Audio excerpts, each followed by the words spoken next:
नमस्कार। प्रारंभ पर आप सभी का स्वागत है। मैं अवनीश। आइए आज के अपने गेस्ट बाबा रामदास जी का स्वागत कर लेते हैं। बाबा जी नमस्कार। जय हो, भक्तों की जय हो। ओम जय श्री राम। जी बाबा जी, सबसे पहले आपका स्वागत करने के साथ ही अभी नमस्कार करते हुए आपके हाथों में एक हाथ में प्लास्टर दिख रहा है और आपके चेहरे पे भी एक तरफ आंख के नीचे भी दिख रहा है। तो ये पहले तो कुशल क्षेम बता दें। वो जो जो एक्सीडेंट हुआ था पिछले हफ्ते, तो हम्म। अभी 2 दिन पहले तक तो मैं गर्म पट्टी से काम चला रहा था। तो फिर वो डॉक्टर को दिखाया तो उसने बोला कि इसमें थोड़ा हल्का सा एक फ्रैक्चर है, तो आप जो है इसमें प्लास्टर लगवा लीजिए। अच्छा। और आंख आंख के नीचे जो चोट लगी थी, फिर वो उस पर जो निशान पड़ गया था, जो तो वो थोड़ा सा, चूंकि मैं डायबिटिक हूँ तो थोड़े से इन्फेक्शन के भी खतरे रहते हैं। ठीक बात। जो घाव था तो उस पर थोड़ा सा क्रीम वगैरह लगाने के लिए बोला है।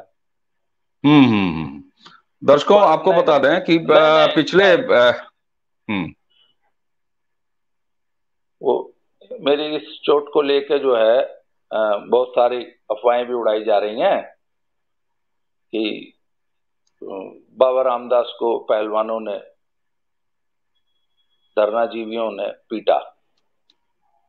तो मैंने कहा भाई, पर एक बात है, पीट सकते हैं, हम्म। क्योंकि जो लोग किसी दुश्मन से बदला लेने के लिए अपनी बेटियों की इज्जत दांव पे लगा सकते हैं, और संगठित रूप से संगठन बना के, तो उसके लिए मेरे जैसे आदमी को दिल्ली में, इनके गढ़ में है, पीट देना कौन सी बड़ी बात है। जो नहीं नहीं, अपनी लेकिन एक ये हजार तो बाबा जी, ये तो नहीं, जो आपने अपनी आप लगातार वीडियो कर रहे हैं, आप लगातार आपके वीडियोस आ रहे हैं। जिस दिन आपको पहली चोट लगी उस दिन हमारे ही वीडियो में आपके साथ बातचीत हुई तो आपने बताया कि दिल्ली की सड़क पे आप हाँ, वहां कहीं रपट गए थे अपनी बुलेट लेके। और उस समय आपने ये भी जिक्र किया था, जी। हाथ दिखाया भी था आपने, उस पर क्रेप बैंडेज बंधा हुआ था कि ये एक चोट लगी है और आंख के पास चोट लगी है। अरे क्रमशः अगर कोई आपके पिछले 4 5 6 दिन के वीडियो अगर देख ले आपके चैनल पे तो उससे पता लग जाना है। हम्म तो खैर ईश्वर से प्रार्थना रहेगी कि जल्दी आप स्वस्थ हो। मतलब आप स्वस्थ हो लगातार, आप तो एक्टिव हैं, बल्कि मुझे लगता है कि बाइक चला नहीं पाएंगे, बस इतना ही होगा। अच्छा पहलवान जी, पिछले 3 दिनों से कुश्ती जगत में काफी कुछ एक तो अपडेट हुआ है, बहुत सारे समाचार आए हम्म हैं, उसको बहुत सारे चैनलों पे बताया भी जा रहा है। इस बीच में ब्रजभूषण शरण सिंह को जमानत मिल गई कोर्ट से उनके केस में, एक ये भी समाचार है। धरनाजीवी जो पहलवान हैं जिनको डायरेक्ट एंट्री दे दी गई थी, ट्रायल से छूट दे दिया गया था, उनके खिलाफ पहलवानों का बड़ा असंतोष भी सामने दिखाई दिया। कोर्ट भी गया मामला, कोर्ट से तारीख पे तारीख वो होता है कि अब शायद जो है कल शाम तक की तारीख मिली थी, उसमें क्या है हम्म वो डेवलपमेंट। तो दर्शकों आइए पिछले 3 दिनों में कुश्ती के अलग अलग पक्ष में पहलवानों के अलग अलग हिस्सों में किस तरह के डेवलपमेंट हुए इस पूरे कुश्ती मामले में, जरा ये बाबा रामदास जी से पूछते हैं। हालांकि इनका स्वास्थ्य जो है आज खाली विजिबल है, ये तो लगातार मैं इनके साथ वीडियो कर रहा हूं और ये सारी चीजें इनके वॉल पे भी, इनके वहां चैनल पे भी मौजूद हैं। बाबा रामदास, 3 दिन में पिछले बीते हुए इन तमाम दिनों में अलग अलग घटनाओं के बीच कुश्ती का डेवलपमेंट क्या है कुश्ती मामले में? सर, सबसे दुर्भाग्यपूर्ण बात यह है कि हम्म। धरनाजीवियों को direct entry, direct selection Asian games में देने के खिलाफ जूनियर पहलवानों ने दिल्ली हाई कोर्ट में जो याचिका की थी उसका खारिज हो जाना, और जूनियर बच्चों को हाई कोर्ट से भी न्याय न मिलना, ये आज तक की सबसे दुर्भाग्यपूर्ण स्थिति। और आज की स्थिति यह है कि कल 53 किलो में अंतिम पंघाल फर्स्ट आई है, परंतु उसका नाम टीम में नहीं जाएगा। आज 65 किलो में जो लड़का फर्स्ट आएगा उसका नाम टीम में नहीं जाएगा। इस निर्णय की पूरे कुश्ती जगत ने आलोचना की है, खुले शब्दों में की है, परंतु जो निर्णय एडहॉक कमेटी हम्म। ने अब ये पता नहीं किसके दबाव में लिया, क्या सौदेबाजी हुई थी, क्या हुआ था ये हमें नहीं हालांकि मुझे तो मालूम है, मैंने तो सारा केस पता, मैं पिछले 5 दिनों में दिल्ली में यही कर रहा हूं। तो सर ये अत्यंत दुर्भाग्यपूर्ण है कि जूनियर बच्चों का, अब देखिए एशियन गेम्स आते हैं सर 4 साल बाद, अगले 4 साल बाद अब इस लड़की को मौका मिलेगा अंतिम पंघाल को, या 65 किलो वाले जूनियर बच्चों के, अब वो एशियन गेम्स खेल पाएंगे। और 4 साल एक बहुत लंबा पीरियड होता है। बिल्कुल। तो आज की स्थिति है सर, कल लड़कियों की और ग्रीको रोमन की ट्रायल हो चुकी है, आज 65 किलो फ्री स्टाइल की है।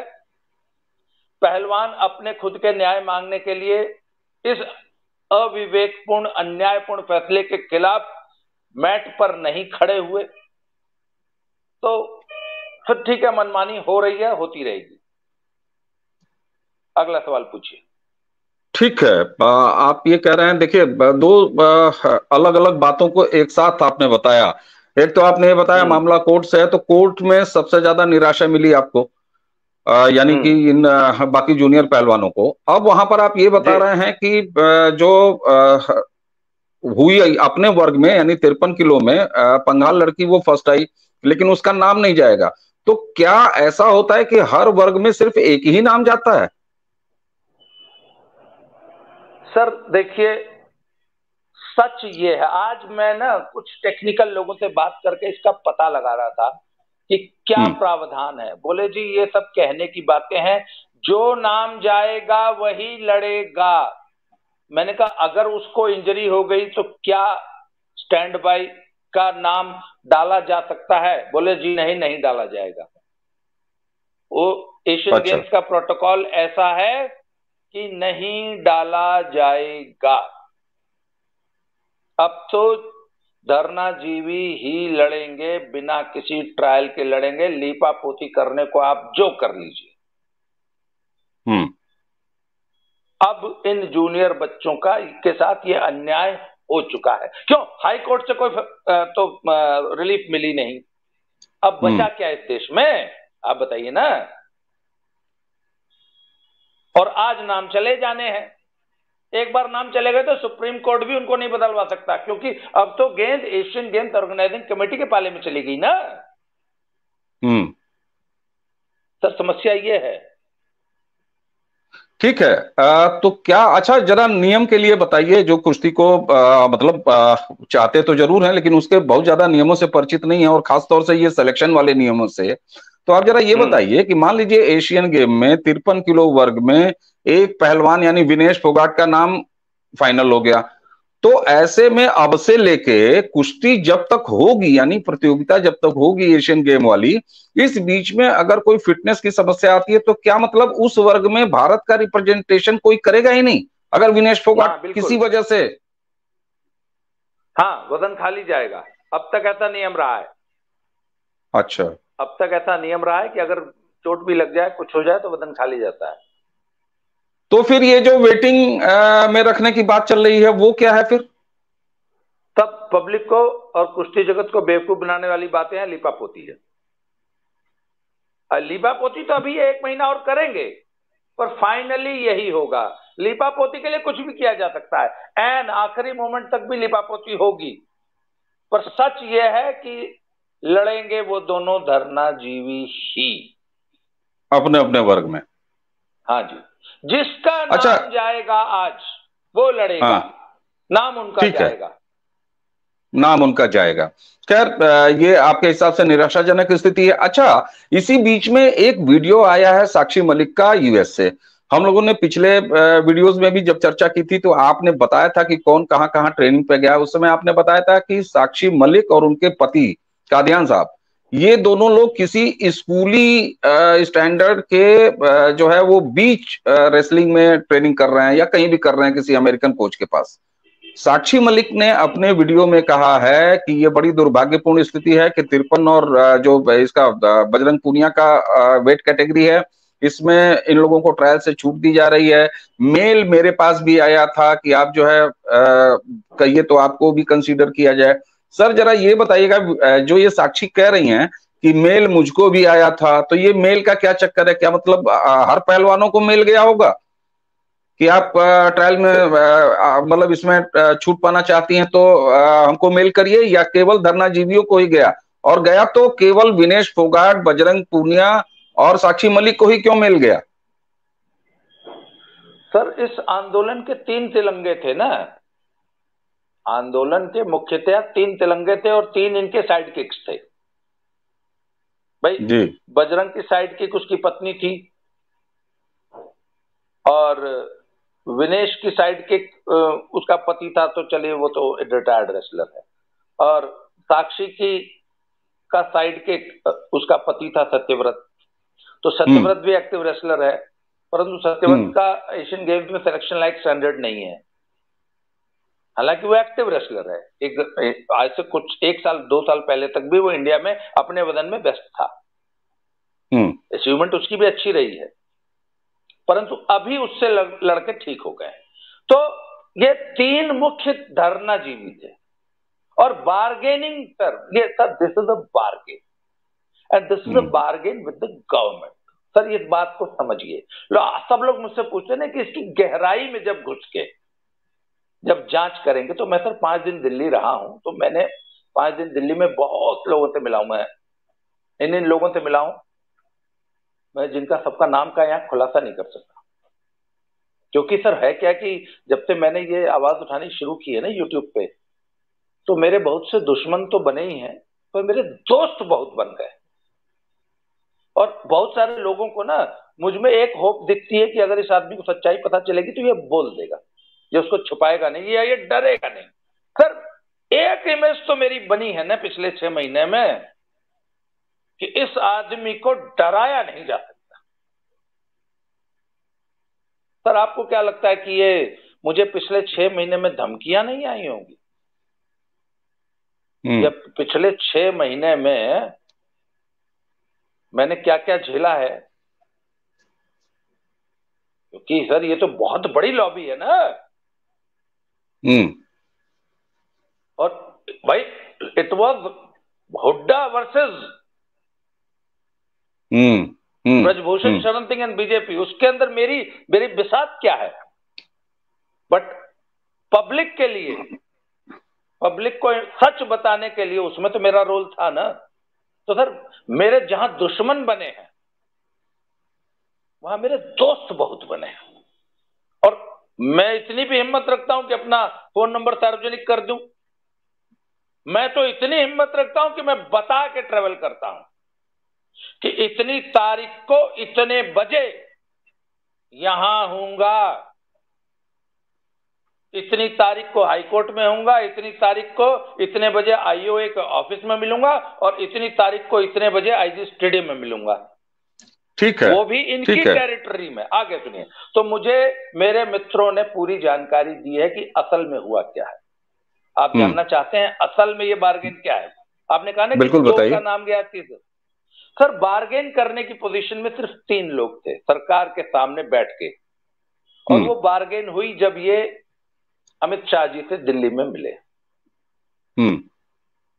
हालांकि इससे खाप और किसान नेता बड़े खफा थे, है ना, पर इसके बावजूद ये लोग चुपचाप जाके अमित शाह जी से मिल लिए। अमित शाह जी के सामने इन्होंने कुल 9 डिमांड्स रखी थी।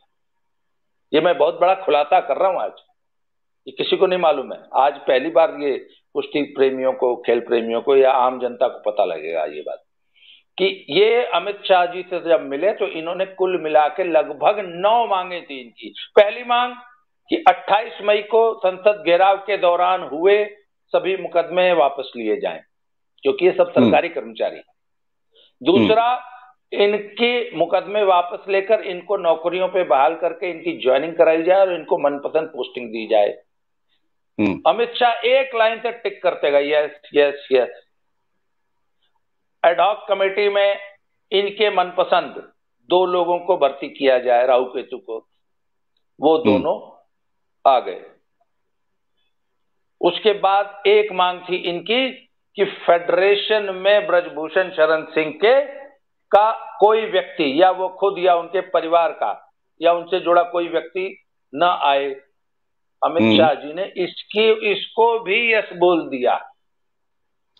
तो फिर एक आखिरी बच गई कि एशियन गेम्स में डायरेक्ट एंट्री, इसको भी यस बोल दिया। तो इस 9 में से 8 तो सरकार के हाथ में थी, एक बृजभूषण शरण सिंह के हाथ में है कि कुश्ती का अध्यक्ष कौन बनेगा। और सर, बृजभूषण शरण सिंह कोई बकरी का बच्चा तो है नहीं कि आप उसको दौड़ा के पकड़ लोगे। सर वो तो क्या है आपको मालूम है। तो वहां इनकी दाल नहीं गली, बाकी इनकी सारी डिमांड मान ली गई है। तो उसमें एक ये डिमांड थी कि हमको एशियन गेम्स की डायरेक्ट एंट्री दी जाए, उसके लिए इनको ये 2 राहु केतु की जरूरत थी। इन्होंने एडहॉक कमेटी में वो 2 राहु केतु घुसा के अपना मनमाना निर्णय करा लिया, और आज उसका नतीजा ये है। मैं हर चीज का प्रूफ देता हूं, और उसके बाद तार्किक परिणति क्या हुई कि ये दोनों आज एशियन गेम्स में बिना किसी ट्रायल के पूरे देश के गुस्से के बावजूद जा रहे हैं। हाई कोर्ट तक से कोई रिलीफ नहीं मिला। ठीक बात। और आपने जब कहा कि ये अमित शाह गृह मंत्री से जब ये मिले थे तीनों, तो 9 बातें, ये 9 बातें पहले से ही पब्लिक फोरम में हैं, लेकिन अंतर क्या हुआ इसमें, आपने ये बताया कि 9 मांगों में से 8 मांगों पर केंद्रीय गृह मंत्री का आप नाम ले रहे हैं, आप इसकी तस्दीक कर रहे हैं कि उन्होंने मान लिया।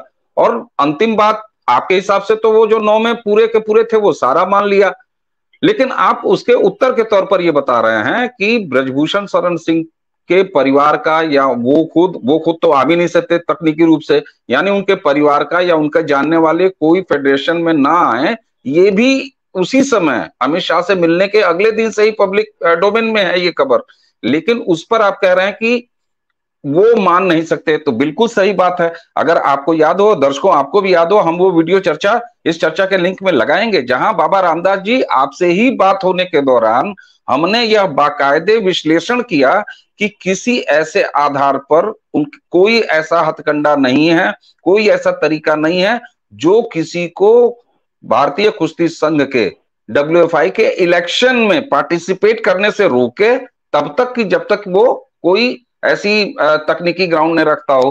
तो ये तो किसी के हाथ में है नहीं। इसको हम लोगों ने विस्तार से एक अलग डिस्कस में पूरा यही मामला ही बातचीत किया है। तो आप जब ये कह रहे हैं कि एक चीज तो ईश्वर कोई नहीं कर सकता कि कौन कुश्ती का चुनाव लड़ेगा या किसी फेडरेशन का चुनाव लड़ेगा, इस देश में लोकसभा, विधानसभा, सभासदी का चुनाव लड़ेगा, ग्राम पंचायत का चुनाव लड़ेगा, अगर वो अहर है चुनाव आयोग के सारे नियमों के अनुसार, या जो इलेक्शन करा रही है जो भी संस्था या बॉडी, उसके अगर नियमों के हिसाब से अगर वो क्वालिफाई करता हो तो इलेक्शन लड़ेगा। तो ऐसे में फेडरेशन का भी इलेक्शन उससे बाहर नहीं है। अब आप जब ये बता रहे हैं कि इतना बड़ा समझौता, तो इसमें सरकार की भूमिका आप किस तरीके से देख रहे हैं? क्या आप आरोप लगा रहे हैं कि इस तरीके के समझौते से इनको सिर्फ पैसेज दिया गया?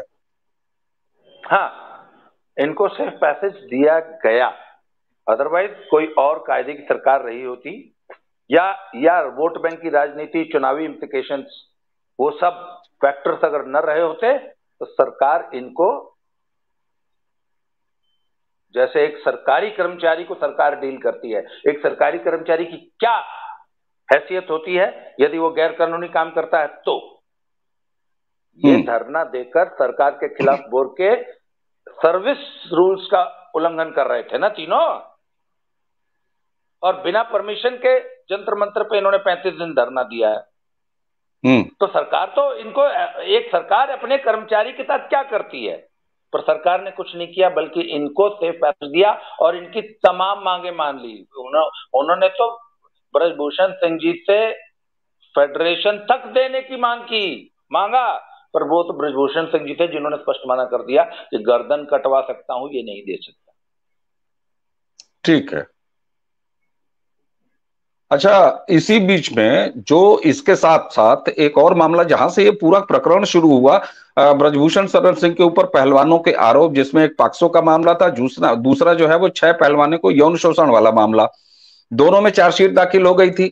पॉक्सो वाले मामले में अभी सुनवाई चल रही है, उसमें कैसे उसको स्पंज किया जाए, क्योंकि उसमें साफ चार्जशीट में है कि कोई मामला नहीं बनता।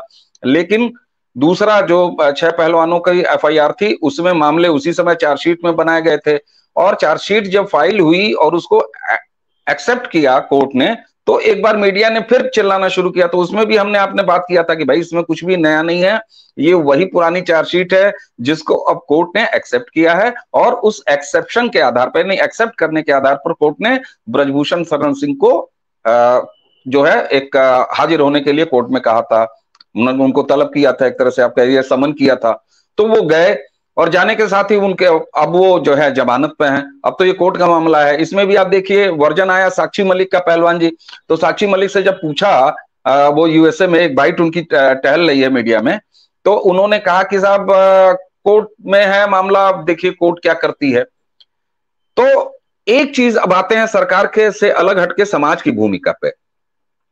ये सब जानते हैं कि कुश्ती के मामले को लेकर ये सड़क पर बैठे तो उसमें नेताओं की जुटान होनी शुरू हुई। पॉलिटिक्स इसमें किस पार्टी की थी, किस घराने की थी, इस पर हम लोगों ने कई वीडियो में डिस्कस किया है। पहलवान भी वहां समर्थन में थे, साथ में अवतरित हुए जातियों में खाप पंचायतें अवतरित हुई। तो आप ये बताइए, ये जो पंघाल लड़की है जिसका रोते हुए वीडियो टहल रहा है, वो दूसरा लड़का जो बजरंग के वेट कैटेगरी में अब डिस्क्वालीफाई हुआ जीतने के बाद भी, तो समाज के रूप में जो ये जुड़ाव था इनके आंदोलन में, अब ये जो बच्चों के साथ नाजायज काम हो रहा है उसमें समाज क्यों नहीं आगे आ रहा है? सरकार के खिलाफ समाज क्यों नहीं खड़ा हो रहा है? आपने अभी कहा कि कुश्ती के जो पहलवान थे वो अन्याय की लड़ाई हार गए, मैट पे नहीं खड़े हुए धरने में, तो समाज कहां गया सर? कुश्ती जगत कहां गया सर? सर एक भेड़िया था, वो बकरी का बच्चा उठा के ले गया, तो भेड़ें जो है ना बगल में खड़ी जुगाली कर रही थी। फिर भेड़िए ने अगले दिन एक उसी भेड़ का बच्चा उठा लिया जो जुगाली कर रही थी।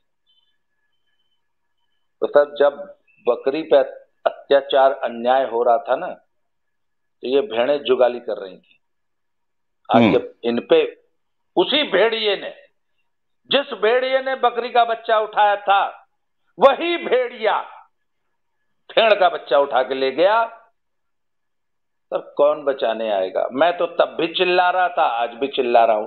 आप वो दिन याद कीजिए जिस दिन ब्रजभूषण शरण सिंह के खिलाफ 19 जनवरी को ये धरना शुरू हुआ था, तो भेड़ें या तो चुप थी या जुगाली कर रही थी, और इसमें से बहुत सी भेड़ें तो मंच पे बैठी थी। आज जिनके साथ अन्याय हुआ है ना, ये जिनका हक छीन के भेड़िया ले, ये भेड़ें खुद उस मंच पे बैठी थी। इनके अभिभावक 6 महीना चुप।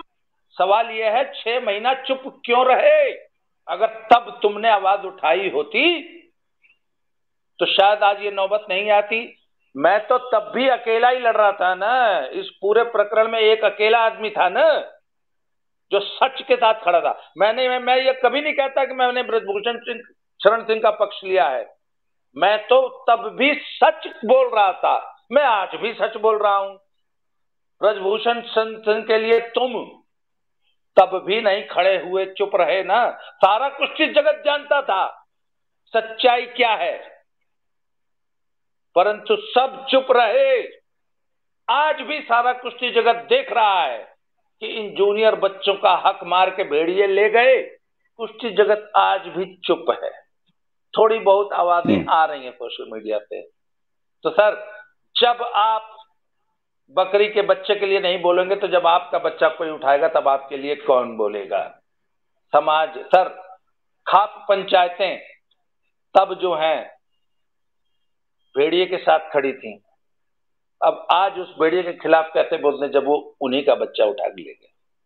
सर ये अंतिम पंगाल और सुजीत, ये भी तो जाट ही बच्चे हैं, मारी बेटी है ये भी। अंतिम पंगाल भी, वो तमाम खापें जो छाती पीट चूड़ी तोड़ रुदाली कर रही थी, आज क्यों चुप हैं? हम ये कहें कि आप भेड़ियों के साथ खड़े थे और आज भी खड़े हैं। सर ये बड़ा दर्दनाक पहलू है। और मेरे जैसे लोगों के सामने ना बड़ी एक विकट स्थिति आ जाती है। सब लोग अपना फायदा देखते हैं, ठीक है। सुविधा की राजनीति करते हैं। अच्छा बाबा जी, आप इसको भले ये कह सकते हैं कि पूरी जो है वो रामायण पूरी हो गई और अंत में कोई पूछ रहा हो कि ये राम जी कौन थे, लेकिन ये बार बार जो आप भेड़िया भेड़िया कह रहे हैं, जरा बताएंगे कि ये पहचान की, ये किसको आप भेड़िया कह रहे हैं? धरनाजीवियों को। आखिर सिर्फ इस एशियन गेम्स की ट्रायल से एग्जम्पशन के लिए ही तो ये तमाम झूठ रचा गया। महाराज जॉन सत्सन हो गया, ये किस लिए था? एशियन गेम्स की ट्रायल से बचने के लिए। और बृजभूषण शरण सिंह पहले दिन से क्या कह रहे हैं? अरे भैया ये तो ट्रायल से बचने की लड़ाई है, अगर मैं इनकी बात मान लेता तो मेरे ऊपर कोई आरोप नहीं लगता, ये इसी तरह पहले की तरह मलाई खाते रहते।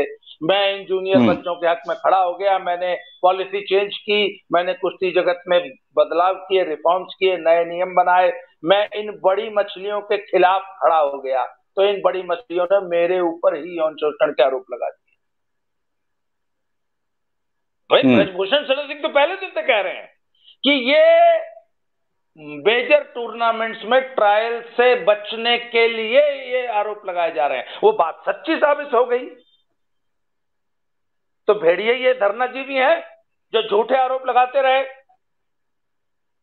और वो तमाम लोग इनका समर्थन करते रहे जिनके अपने वेस्टेड इंटरेस्ट थे। बाकी लोग, उनमें हिम्मत नहीं थी सच बोलने की।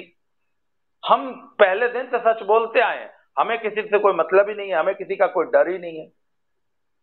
ठीक है। अच्छा ये बताइए, उन भेड़ियों में से आप 3 तिलंगे कई बार कहा आपने, फिर भेड़िया भी कहा, तो साक्षी मलिक अलग क्यों हो गई? वो अलग लाइन क्यों ले ली? वो अलग तरीके की बात क्यों कर रही हैं? सर वो असल में फैक्ट पता है क्या है? साक्षी मलिक 2016 का ओलंपिक जीतने के बाद पिछले 6 सालों में उनकी कोई परफॉर्मेंस नहीं आई। उनको लोकल लेवल पे बहुत सी लड़कियों ने हरा लिया। और फैक्ट ये है कि वो अब इन नई बच्चियों से लड़ने लायक नहीं है। कल अंतिम पंघाल ने जो 53 किलो की ट्रायल दी है ना सर, सबको बेजोड़ हराया है, बेजोड़ फर्स्ट आई है। और आज विनेश फोगाट होती ना तो उनको भी बेजोड़ हराती। एक और लड़की है, उसने भी कल बहुत बड़ी बड़ी स्टार्स को हरा के वो भी बेजोड़ फर्स्ट आई है, जो कि बड़ी स्टार्स थी, Olympians, world junior world champions और इस टाइप की जो बड़ी स्टार थी। 2 को हराया कल ही। तो सर जूनियर देखिए, कुश्ती जो है इसमें 1 साल का पीरियड बहुत लंबा पीरियड होता है। 1 साल में जूनियर बच्चा बहुत आगे निकल जाता है यदि सीनियर मेहनत नहीं कर रहा है तो। भैया तो सीनियर अपनी उस पोजीशन को मेंटेन करने के लिए बराबर मेहनत करे, पर जब चूंकि सीनियर हो जाता है उसको दुनिया में रेस्टोरेंट का फीता भी काटना है, नेतागिरी भी करनी है, किसानों को एमएसपी भी दिलाना है, रावण भाई का हालचाल भी पूछने जाना है, तो पहलवानी कब करेगा? और अंतिम फोगाट आपको मालूम है फोन नहीं रखती। इस बीच मेरी उससे मैंने बात करने की कोशिश की तो फोन उसके पापा ने उठाया।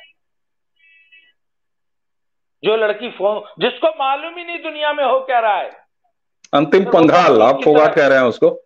अंतिम, वो नाम मुंह से निकल जाता है, अंतिम पंघाल। हाँ ठीक है, ठीक। तो उस लड़की को तो सिर्फ अर्जुन की तरह चिड़िया की आंख दिख रही है, तो क्यों नहीं तगड़ी होगी भाई? और जो तगड़ा होगा वो जाएगा, बशर्ते कि भेड़िए कब्जा न कर ले सिस्टम पे। तो सर ये तो सिस्टम पे कब्जे की लड़ाई है। लड़के तो जीत नहीं सकते, इसलिए सिस्टम पे जाओ, तो सिस्टम ले जा रहा है। ठीक है। अच्छा आप जब कह रही हो कुल सिस्टम पे कब्जे की लड़ाई है, और आप जिस तरीके से आपने ये कहा कि ट्रायल से छूट पाने के लिए इतनी बड़ी साजिश, किसी पर आपराधिक आरोप लगाना, यौन शोषण के आरोप लगाना, गृह मंत्री के लेवल पर खेलना, तो क्या इन भेड़ियों का कद कुश्ती में इतना बड़ा है, या आखिर ये कौन है? कई बार एक शेर मुझे याद आ रहा है कि जब महफिल में जिस शख्स का कद सबसे बड़ा है वो शख्स किसी और के कंधे पे खड़ा है। तो मुझे ये नहीं समझ में आ रहा है, या इस पर विश्वास करना कि इतने अपने छोटे निजी स्वार्थ के लिए कुश्ती जगत में पिछले 1 साल से इतना बड़ा जो है अफरा तफरी का माहौल बनाना, इतने सारे पहलवानों के कैरियर से खेल जाना, समाज के स्तर पर यौन शोषण जैसी बातें करना, कोर्ट कचहरी हो जाना, संसद तक का घेराव तक हो जाना, उधर मार्च हो जाना, इतने बड़े स्तर पर अराजकता राष्ट्रीय मुद्दा आंदोलन टाइप का बना देना। तो सर ये क्या इन केवल 3 पहलवानों की ये जो तिगड़ी है इसी की वजह से है? इतना बड़ा कद है? नहीं सर, कद इनका निजी कद इतना बड़ा, भाई स्टार पहलवान है, इसमें तो कोई दो राय नहीं है। परंतु स्टार पहलवान ने मारी बेट्टी, मेडल लाने वाली बेट्टी, हरियाणा की बेट्टी, मारी खाप की बेट्टी, सब जो आवरण ओढ़ लिया ना, वो सिर्फ पहलवान नहीं रह गई थी, वो किसी जाति विशेष की, रीजन विशेष की, राज्य विशेष की बेटी बन गई ना। तो भावनात्मक मुद्दे को ब्लैकमेल किया गया ना।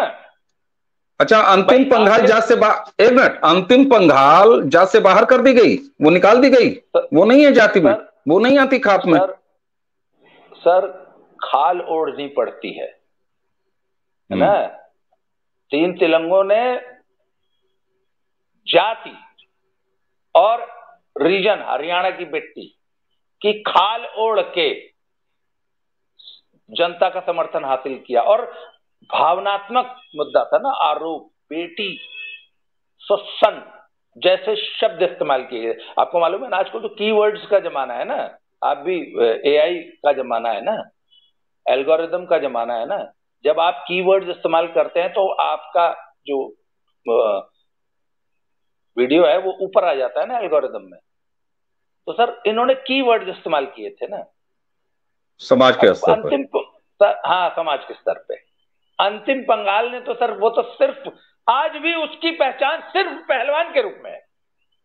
सर अंतर समझिए, अंतिम पंघाल एक पहलवान है, वो हरियाणा की बेट्टी, मारी खाप की, पंघाल समाज की बेट्टी, पंघाल समाज की इज्जत दांव पे लगी है, ऐसे भावनात्मक कार्ड नहीं खेल रही ना। वो तो कह रही है मैं सबसे तगड़ी हूं, मेरे से ट्रायल करा लो, अगर मैं जीत जाऊं तो सर वो पहलवान बन के लड़ रही है। ये क्या क्या बन के लड़ी है। तो सर इनके पास टैग्स ज्यादा थे, कीवर्ड ज्यादा थे। ठीक बात। बाबा जी, आज आपसे जो इन पिछले 3 दिनों में अपडेशन जो कुश्ती मामले में हुआ, उसके बहाने जो पूरी अब तक बातचीत मैं कर पाया हूं, और जिस तरीके से वाकई इसमें इतने सारे एंगल निकल के सामने आ रहे हैं। यहाँ कुश्ती है, कुश्ती के साथ हार्डकोर राजनीति है पार्टी वाली, उसी के साथ यहाँ जातिगत राजनीति भी है, उसी के साथ यहाँ क्षेत्रगत राजनीति भी है, और उस सबके बीच में जूनियर पहलवान, सीनियर पहलवान यानी पहलवानों के बीच की लड़ाई भी है, सरकार और संगठन की भी लड़ाई है, व्यक्तियों की भी यहाँ लड़ाई दिखाई दे रही है। जब मैं व्यक्तियों की बात करता हूं तो ब्रजभूषण शरण सिंह, क्योंकि ये आरोप तत्कालीन डब्ल्यूएफआई चीफ पे लगे हैं ना, यानी पद पे लगने के साथ साथ ये व्यक्ति पर भी हैं। और आखिर ब्रजभूषण शरण सिंह अपना व्यक्तिगत मुकदमा लड़ रहे हैं, कोई डब्ल्यूएफआई का अध्यक्ष या उनका डब्ल्यूएफआई का वकील तो नहीं लड़ रहा है ना। तो इतने सारे इसमें एंगल निकल के आ रहे हैं कि मुझे लगता है कि इस 3 दिनों के अपडेशन के बाद इस पर अलग अलग 1-2 चर्चाएं और बनती हैं। क्या कह रहे हैं? हाँ, उसमें एक नई डेवलपमेंट बहुत बड़ी हो गई है कि सुप्रीम कोर्ट ने जो हाई कोर्ट से जो स्टे लिया गया था डब्ल्यूएफआई के चुनाव के को रोकने के लिए, उसको वेकेट कर दिया है और चुनाव की प्रक्रिया फिर से शुरू हो गई है। उसमें लेटेस्ट अपडेट यह है कि 1 अगस्त को नॉमिनेशन फाइल होंगे।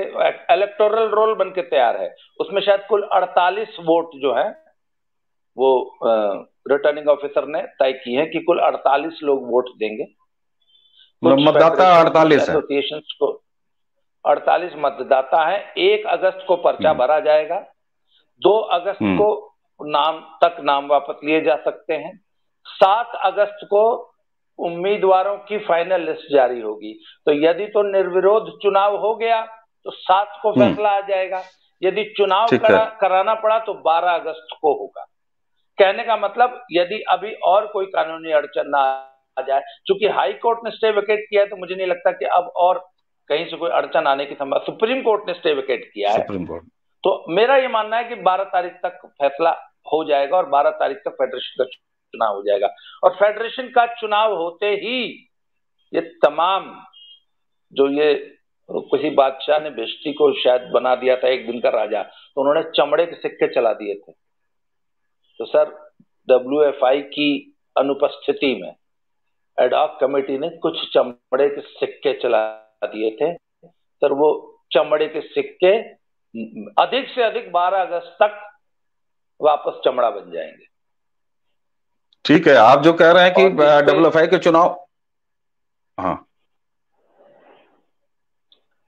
और इस पे और आगे चर्चा बहुत ज्यादा हो सकती है क्योंकि अभी तो डेवलपमेंट्स होंगी, अभी ये रुकेंगे, बिल्कुल हो सकती है। और जी बिल्कुल, और आप जब ये कह रहे हैं कि वो WFI के चुनाव इस तरह से हो जाएंगे तो 12 तारीख तक, इसका मतलब है WFI की नई कमेटी जो है वो पूरी तरीके से वर्किंग में आ जाएगी चुनाव के बाद, और उसके अस्तित्व में आते ही ये एडहॉक कमेटी अपने आप जो है भंग हो जाएगी, मतलब अपने आप इनवैलिड हो जाएगी, इसका मामला खत्म हो जाएगा।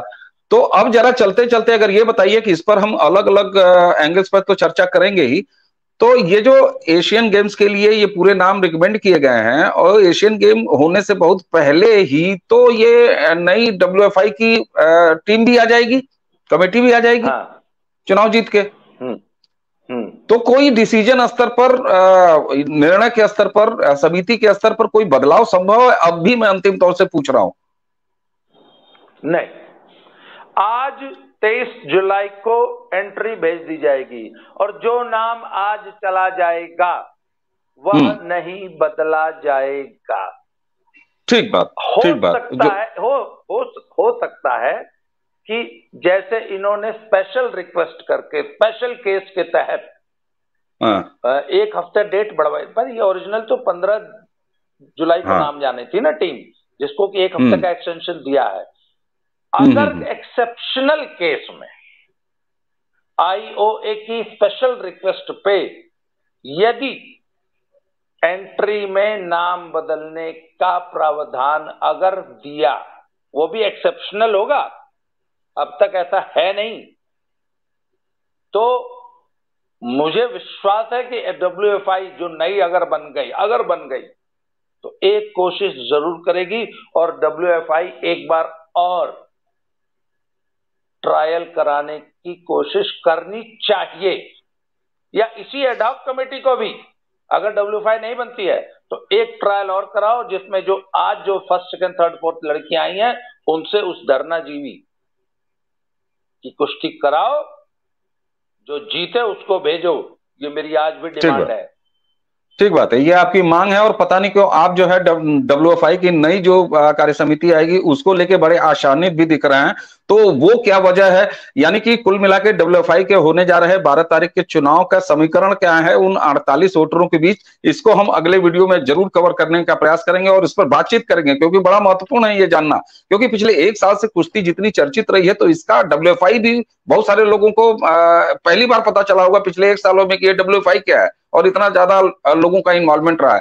तो पहलवान जी, बाबा रामदास जी, आज की चर्चा के लिए आपको बहुत बहुत धन्यवाद देते हुए भी इस मामले में कुछ और ऐसे एंगल हैं, राजनीति है, सरकार है और बाकी लोग हैं, उस पर बात करेंगे। जी कंक्लूड करें आप।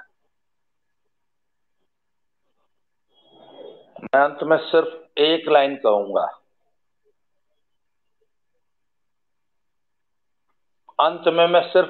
कहूंगा, मुझे डराया नहीं जा सकता, मेरा मुंह बंद नहीं कराया जा सकता, मुझे सच बोलने से दुनिया की कोई ताकत रोक नहीं सकती।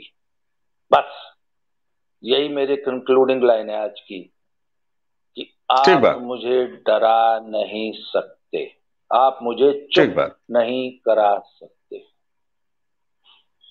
ठीक। और इसके लिए मैं